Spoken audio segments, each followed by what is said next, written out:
மக்களை வணக்கம். நான் உங்கள் கோடங்கி. நீங்கள் எல்லாம் தமிழ்நாடு ரிசல்ட்டை பார்த்துக்கிட்டே இருப்பீங்க. இப்போது வரை 1 மணி வரை வந்திருக்கிற முடிவுகளின்படி முன்னணி நிலவரம் படி விஜய் கிட்டத்தட்ட 110 இடங்களில் 107 108 இடங்களில் அவர் முன்னிலை பெற்றிருக்கிறார். 2ஆம் இடத்திற்கு திமுகவா அல்லது அதிமுகவா என்கிற மாதிரி 2 பேருக்கும் இடையிலே குறைந்த வித்தியாசங்களில் அவங்க போட்டி முன்னிலை நிலவரம். கிட்டத்தட்ட இதுவரை ஒரு 10 ரவுண்டு போயிருக்கோம். சில தொகுதிகளில் 26 ரவுண்டு, 25 ரவுண்டு, 30 ரவுண்டுலாம் கூட இருக்கும்.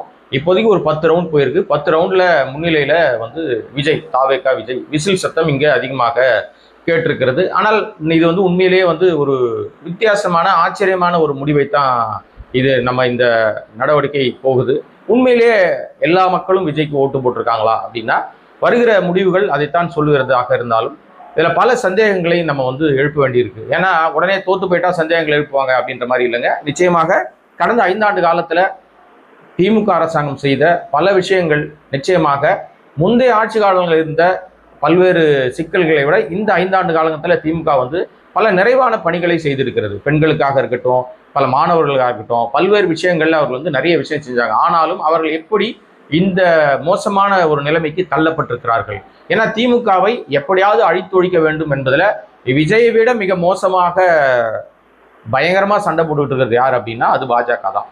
மதவாத கட்சி தமிழ்நாட்டில் காலூன்ற முடியாத அளவுக்கு அரணாக தடுத்து நின்றது திமுக கூட்டணி தான்.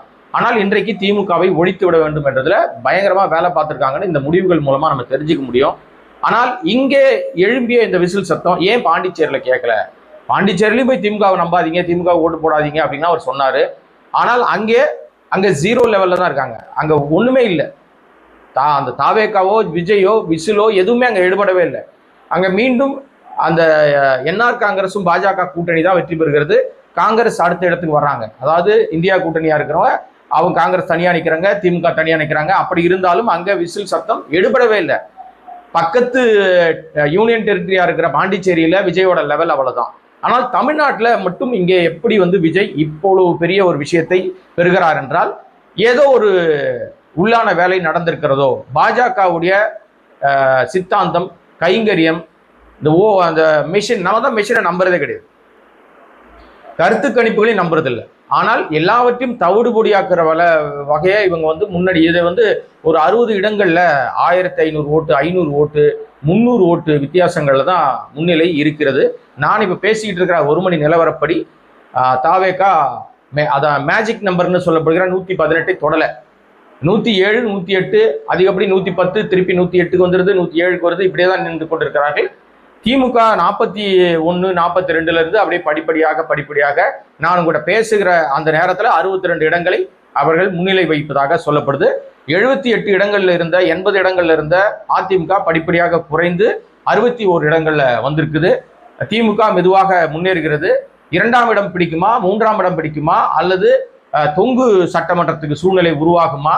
ஏன்னா தமிழ்நாட்டு மக்கள் இதுவரை எந்த தேர்தலிலும் யாருக்கும் இந்த மாதிரி அறுதி பெரும்பான்மை கொடுக்காம இருந்ததில்லை.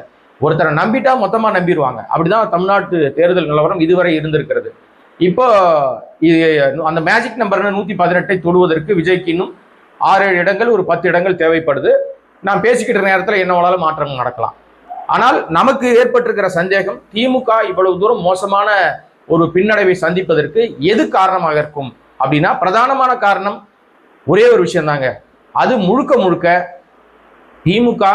திமுகவினரே காரணமாக இருக்க வாய்ப்பு இருக்கு. ஆமா, ஏன்னா 60 இடங்கள்ல புதிய வேட்பாளர்கள், ஏற்கனவே வெற்றி பெற்றவர்களுக்கு வாய்ப்புகள் மறுக்கப்பட்டுச்சு. அவங்க யாருமே திமுக வேலை செய்யல. பல இடங்கள்ல வேட்பாளர்களை, பழைய வேட்பாளர்களால் அதிருப்தி. இப்போ உதாரணத்துக்கு ஆவடியை நீங்க கையில் எடுத்துக்கலாம். ஆவடியில நாசர் அமைச்சராக இருந்தார். ஆனால் அவர் மீதும் அவர் மகன் மீதும் அவ்வளவு அதிருப்தி. அங்க அவர் தோத்தா போதும்னு திமுக காரனே பேச ஆரம்பிச்சிட்டான். அப்ப நிச்சயமாக அங்க ஒரு மிகப்பெரிய உள்ளடி வேலை அங்க நடந்ததாக தெரிகிறது. இப்ப பாத்தீங்கன்னா இந்த வருகிற முன்னணி நிலவரங்கள் அதைத்தான் காட்டுது. இது மாதிரி பல இடங்கள்ல இப்ப துரைமுருகன் நிற்கிற காட்பாடியில கடந்த முறையே துரைமுருகன் சொற்ப வாக்கு வித்தியாசத்துல வெற்றி பெற வைக்கப்பட்டார். புரிஞ்சுக்கிறவங்க புரிஞ்சுக்கலாம். அப்ப அங்க நின்ற அந்த நபர், ஏற்கனவே நின்று தோற்று போன நபர் மீண்டும் இந்த முறையா நிற்கிறாரு. அவர் முன்னணியில வர்றார். துரைமுருகன் பின்னடைவை சந்திக்கிறார். பெரும்பாலான அமைச்சர்கள், சென்னையில 16 இடங்கள்ல திமுக கோட்டைன்னு சொல்லப்பட்ட இடங்கள்ல, ஜெயலலிதா காலத்திலேயே திமுக வெற்றி பெற்ற இடங்கள்ல இன்றைக்கு வெறும் விசில் சத்தம் மட்டும் கேட்டு இருக்கிறதுன்னு சொன்னா, அப்ப இது ஒரு மிகப்பெரிய ஆச்சரியமான ஒரு விஷயமா தான் பார்க்கப்படுது. அப்ப திமுகவில் இருக்கிற கோர் ஓட்டுன்னு சொல்லப்படுகிறவர்கள் எங்க போனாங்க? அவர்களுடைய அந்த வாக்கு சதவீதம் என்ன ஆச்சு? அது முழுமையாக திமுகவுக்கு விழுந்திருந்தால் இந்த இவ்வளவு தூர பின்னடைவு வர வாய்ப்பில்லை. அப்ப திமுக காரன் திமுக ஓட்டு போடல. அவர்களும் இந்த நடிகர் மாயையில அப்பா பையன் சொல்லிட்டான், பேரன் சொல்லிட்டான், பேத்தி சொல்லிட்டான்ற ஒரு விஷயத்துல 2500 ரூபாய் கிடைக்க போதுன்ற எண்ணத்துல பெண்களும் மாறி விசிலுக்கு ஓட்டு போட்டு விட்டார்களா அப்படின்ற ஒரு பார்வை பார்க்க வேண்டி இருக்கிறது. அதிகாரத்துக்கே வரமாட்டாங்க, 234 தொகுதிக்கே போகாதவர், தன் தொகுதிக்கே சரியாக பிரச்சாரத்துக்கு போகாதவர், யாரும் முகம் தெரியாத வேட்பாளர்கள், எந்த அடிப்படை அறிவுமை இல்லாத தற்குறிகள் அப்படின்னு சொல்லப்பட்ட விஜய் இன்றைக்கு முதல்வர் நாற்காலியை நோக்கி நகர்கிறார் என்பது ஆபத்தான அரசியலாக தான் பார்க்கப்படுது. என்ன பண்ண போறாங்கன்றத நம்ம பொறுத்து பார்ப்போம். அதிகாரம் கையில் கிடைச்சிட்டா வேறு வழியே இல்லை. அவர்கள் இந்த நாட்டை ஆண்டு ஆக வேண்டிய கட்டாயத்துக்கு வரும்போது அவர்கள் செயல்பாடுகளால் அரசியலை புரிந்து கொண்டு மக்கள்ல நல்ல பெயர் எடுத்தார்களா, அவங்க தொடர்ந்து ஆட்சி அதிகாரத்தை தக்க வச்சுக்க முடியும், அதிகார பகிர்வு அவர்களுக்கு கிடைக்கும். ஒருவேளை வழக்கம் போல தாண்டோண்டித்தனமா அவர்கள் கிடைத்த அதிகாரத்தை குரங்கு கையில பூமாலை கிடைச்ச மாதிரி கிடைச்சி பிச்சை எறிஞ்சிட்டாங்கன்னா அடுத்து வருகிற தேர்தல்களில் அவங்கள மக்கள் விரட்டி அடிப்பாங்க. அடுத்து வருகிற தேர்தல் உள்ளாட்சி தேர்தலாகத்தான் அமையும். அங்க நிச்சயமாக இந்த ஆட்சியினுடைய செல்வாக்கு, இந்த ஆட்சியினுடைய நடவடிக்கை, நிர்வாக திறனை வைத்து உள்ளாட்சி தேர்தலை எடை போட்டுடலாம். இன்னைக்கு முதல் தேர்தல காங்கிரஸ் வேட்பாளர், இந்தியா கூட்டணியை சேர்ந்த, திமுக கூட்டணியை சேர்ந்த காங்கிரஸ் வேட்பாளர் முதல் வெற்றியை உறுதி செய்திருக்கிறார். அந்த வெற்றி அறிவிக்கப்பட்ட வெற்றியாக இருக்கிறது. மேலூர்ல அவர் காங்கிரஸ் வெற்றி பெற்றிருக்கிறது. திமுக கூட்டணி முதல் வெற்றியை சுவைத்திருக்கிறது. ஆனால் எண்ணிக்கை அடிப்படையில, முன்னணி எண்ணிக்கை அடிப்படையில தாவேகா தான் முன்னிலையில் இருக்கிறாங்க. ஏற்கனவே தாவேகா பரபரப்பா அமைச்சரவை பட்டியலாம் தயார் பண்ண விஷயங்கள் அதெல்லாம் சும்மா டுபாகூர், அது உண்மை இல்லை. ஆனால் அதில் இருக்கிற பல பேர் அமைச்சர்களாக வாய்ப்பு இருக்கிறது. ஆனால் அவர்களுக்கு எந்தெந்த துறைகள் ஒதுக்கப்படும், என்ன பண்ண போறாங்க, நிர்வாகம் எப்படி நடக்கும் அப்படின்றதெல்லாம் நாம் பொறுத்திருந்து தான் பார்க்கணும். திமுக மிகப்பெரிய பாடத்தை கற்றுக்கொண்டிருக்கிறது. எதனால அப்படின்னா, கூட்டணி கட்சிகளை தூக்கி சுமந்த விஷயத்துல இன்றைக்கு அப்படியே நேற்றே களம் மாறினார்கள். விசிகா வேற ஒரு கலர்ல பேச ஆரம்பிச்சார், வைகோ வேற ஒரு கலர்ல பேச ஆரம்பிச்சார், காங்கிரஸ் வேற ஒரு கலர்ல முதல்ல இருந்தே பேசிக்கிட்டு இருந்தாங்க. தக்க வச்சு போராடி அவர்களை கூட்டு எக்ஸ்ட்ரா லக்கேஜா தூக்கி வச்சார். இன்றையினுடைய அந்த தோல்வியினுடைய மூலமாக திமுக இதை விட மோசமான தோல்வியெல்லாம் திமுக சந்திச்சிருக்கு. 2 பேர் தான் ஜெயிச்சிருக்கிறாங்க. 91 காலகட்டத்தில் 2 பேர் தான் திமுக ஆட்சி அதிகாரத்தில் இருந்த கட்சி. 10 ஆண்டுகள் ஆட்சியிலே இல்லாத இருந்த பிறகு கூட கட்சியை தக்க வைத்து ஆட்சியை மீண்டும் பிடித்த வரலாறெல்லாம் திமுக உண்டு. அதனால இந்த தோல்வி என்பது ஒரு பெரிய விஷயம் இல்லை. அதான் வெற்றி தோல்வி என்பது எல்லாருக்கும் சகஜம். காலையில நான் தூங்கி எழுஞ்சவனே ஒரு தகவல் கிடைச்சது, தாவேகா வெற்றி பெறாது என்று ஒரு பையன் கழுத்து அறுத்துக்கிட்டான், ஹாஸ்பிட்டல் அட்மிட் பண்ணிருக்காங்கன்னு. அப்ப எவ்வளவு மோசமான விளைவுகளை, ஒருவேளை இந்த முன்னணி நிலவரம் இல்லாமல் இருந்திருந்தால், காலைல ஏஞ்ச உடனே ஒரு வேலையை செய்து கொண்ட போல பல இடங்கள்ல அசம்பாவிதங்கள் நடந்திருக்கும். ஆனால் இன்றைக்கு அவர்கள் முன்னிலை வருகிறார்கள் என்று அவங்க ஆட்டம் பாட்ட கொண்டாடத்தோடு அவர்கள் கொண்டாடலாம். ஆனால் இது நிலைக்க வேண்டும் என்று சொன்னால் அவருடைய செயல்பாடுகள் மூலமாக தான் இது நிலைக்கும். இன்னும் நிறைய விஷயம் இருக்கு பேசுவதற்கு. நம்ம பொறுமையை அடுத்தடுத்த வீடியோவில் நம்ம பார்ப்போம். இந்த முன்னணி நிலவரம் எப்படி வேண்டுமானாலும் மாறலாம். இன்னும் 20 சுற்றுக்கள், கிட்டத்தட்ட 15 சுற்றுக்களுக்கு மேல இருக்கிறது. பல இடங்கள்ல நிலவரங்கள் மாறலாம். வெற்றி கோட்டை அருகில் இருக்கிறது 300 ஓட்டு, 400 ஓட்டு, 500 ஓட்டு, 10,000 ஓட்டுகளை தாண்டியவர்கள் கூட முன்னணி நிலவரத்தை இழந்திருக்கிறார்கள். இதெல்லாம் அரசியல் வரலாறு. அதனால எதுவும் நிதர்சனமாக இப்ப சொல்ல முடியாது.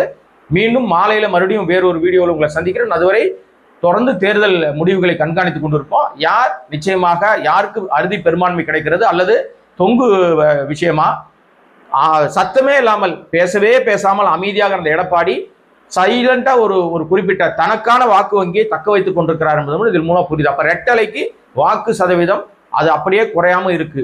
அப்ப திமுகவுடைய வாக்கு சதவீதம் குறைந்து விட்டது. அது எங்கே போனது என்பதுதான் மிகப்பெரிய கேள்வி.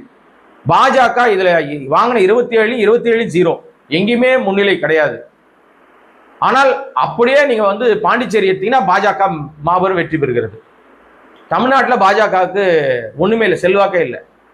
ஏதோ ஒரு திட்டத்தோடு செயல்படுகிறார்கள். அது என்ன திட்டம் என்பது செயல்பாட்டுக்கு வரும்போது தெரிஞ்சிடும். அதிகாரத்துக்கு உட்கார்ந்தவங்க செயல்படும் போது தெரிஞ்சிடும் இல்லையா? அதனால வெற்றி தோல்வி என்பதை தாண்டி மக்கள் எதை நம்பி விஜய்க்கு வாக்களித்திருக்கிறார்கள் என்பது தெரியல நமக்கு.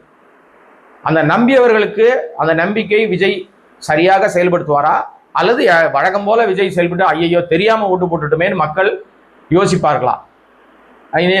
கண் கட்ட பிறகு சூரிய நமஸ்காரம் பண்ணி பிரயோஜனமே கிடையாது. இன்றைக்கு மக்கள் ஒரு மாற்றத்தை விரும்பி கொடுத்துட்டாங்கன்னு சொல்லப்படுது. எனக்கு அதுல இப்ப வரைக்கும் நம்பிக்கை இல்லை. பொறுத்திருப்போம். திமுக இதன் மூலமாக மிகப்பெரிய பாடத்தை கற்றுக்கொண்டிருக்கிறது. உள்ளடி வேலை செய்த எல்லாரையும் களையெடுக்க வேண்டிய கட்டாயத்துக்கு திமுக தள்ளப்பட்டிருக்கு. மீண்டும் சுய பரிசோதனை செய்து கொள்ள வேண்டிய நிலைமைக்கு மு.க.ஸ்டாலின் தள்ளப்பட்டிருக்கிறார். ஏன்னா அவர் 5 ஆண்டு காலத்துல இதுவரை கடந்த ஆட்சிகளை விட மிக நேர்மையாக சரியாகத்தான் திமுக ஆட்சி நடந்ததாக நம்ம பார்த்தோம். ஆனால் மக்கள் வேறு விதமாக முடிவுகளை கொடுத்திருக்கிறார்கள். திமுக முழுமையாக வேலையை ஆற்றவில்லை. சென்னை மாதிரியான இடங்கள்லயே அவங்க பின்னடைவை சந்திக்கிறார்கள்னா இதுதான் மிகப்பெரிய விஷயம். என்ன நடக்குது அப்படின்றத பொறுத்திருப்போம். வேற ஒரு வீடியோல வேற ஒரு சந்தர்ப்பத்தில் சந்திக்கிறேன். நன்றி, வணக்கம்.